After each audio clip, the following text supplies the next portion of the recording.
Assalamualaikum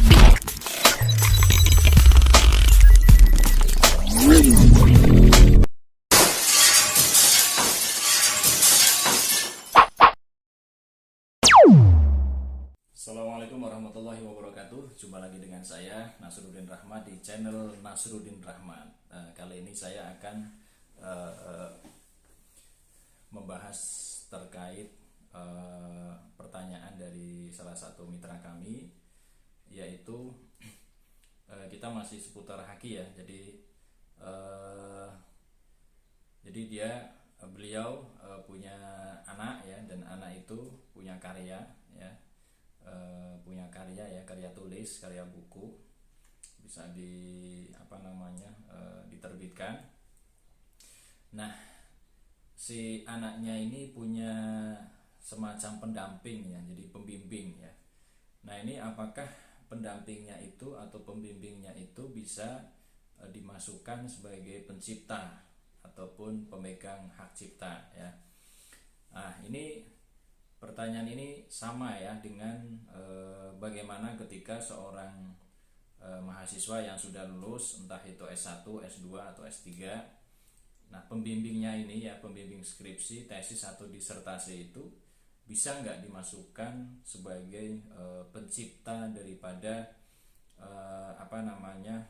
karyanya tersebut gitu ya. Jadi bisa nggak misalkan itu dimasukkan ke dalam, namanya itu dimasukkan ke dalam sertifikat haki ya. Nah, sebelum saya lanjut, buat Anda yang belum subscribe channel ini ya, silakan di subscribe dulu, karena subscribe itu gratis dan insya Allah nanti Anda akan memperoleh video-video yang bermanfaat untuk kedepannya.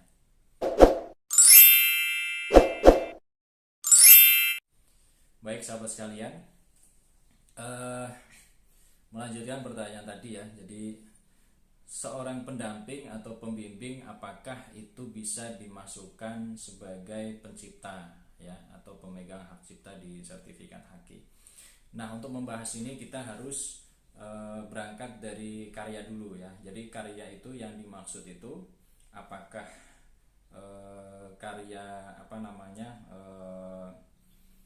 karya tesis, skripsi atau disertasi, ataupun karya yang lain, misalkan karya buku ya.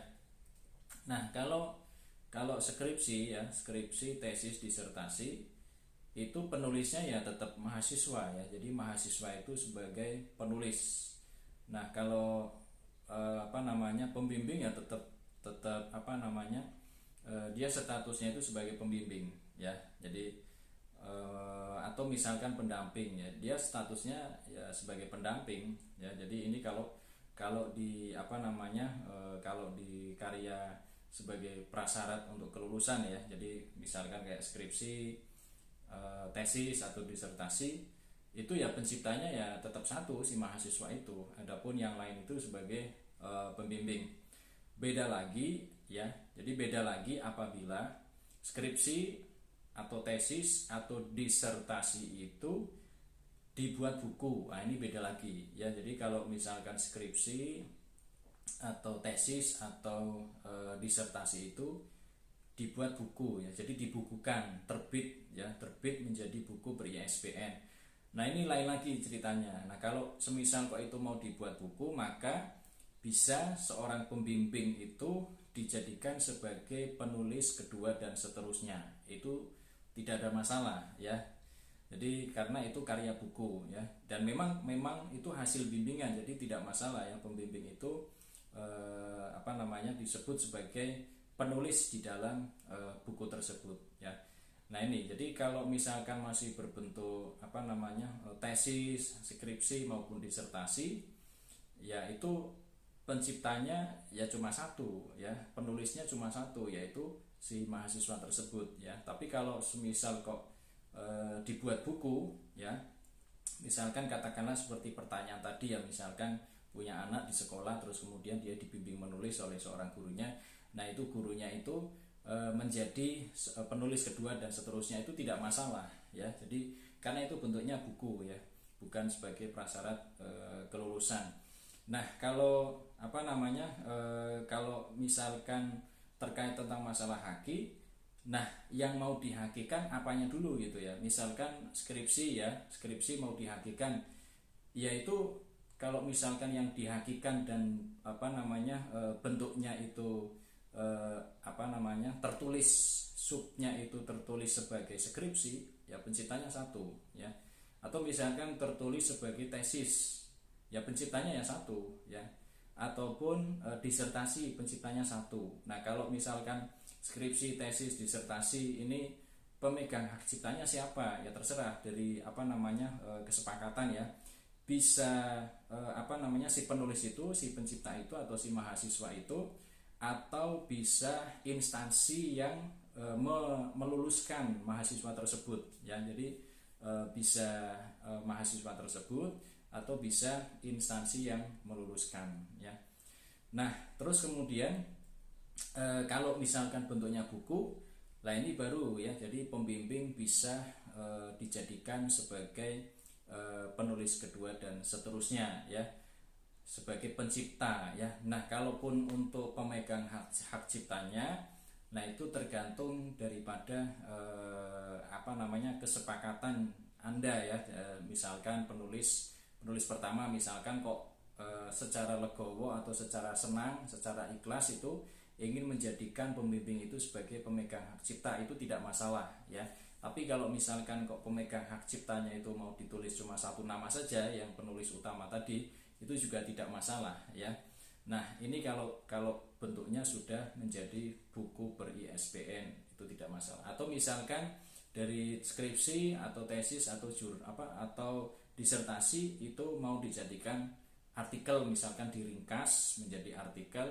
Nah ini juga sama ya, seperti buku tadi, bisa pembimbing itu menjadi penulis kedua dan seterusnya. Nah nanti di haki itu juga beda lagi ya. Jadi kalau misalkan kok skripsi mau dihakikan, ya bunyinya bentuknya itu ya, jenisnya itu ya skripsi nantinya ya di hakinya itu. Tapi kalau bentuknya buku, sudah buku per-ISBN, nah itu nanti jenis karyanya itu sudah beda, sudah bukan skripsi lagi tapi jenisnya buku ya.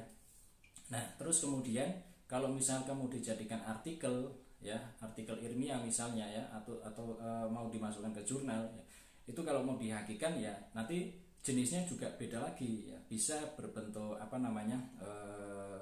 karya ilmiah ya, atau bisa karya tulis secara umum. Jadi ada jenis karya tulis ya, ini yang diambil yang sangat umum sekali. Tapi biasanya kalau artikel jurnal itu biasanya jenisnya itu dalam bentuk karya ilmiah ya, atau bisa artikel bisa karya tulis, itu juga bisa. Nah itu saja ya kajian kita ya terkait tentang masalah haki ini. Nah buat Anda yang mau bertanya silakan bisa ditanyakan ke 0853 2521 7257 ya. Di Anda bisa japri, karena untuk sementara ini kami tidak melayani telepon ya, karena kesibukan ya. Itu saja, terima kasih. Dan sekali lagi buat Anda yang belum subscribe, silakan subscribe channel ini. Mudah-mudahan Anda memperoleh manfaat dari video-video di channel ini. Terima kasih dari saya. Wassalamualaikum warahmatullahi wabarakatuh. Salam literasi.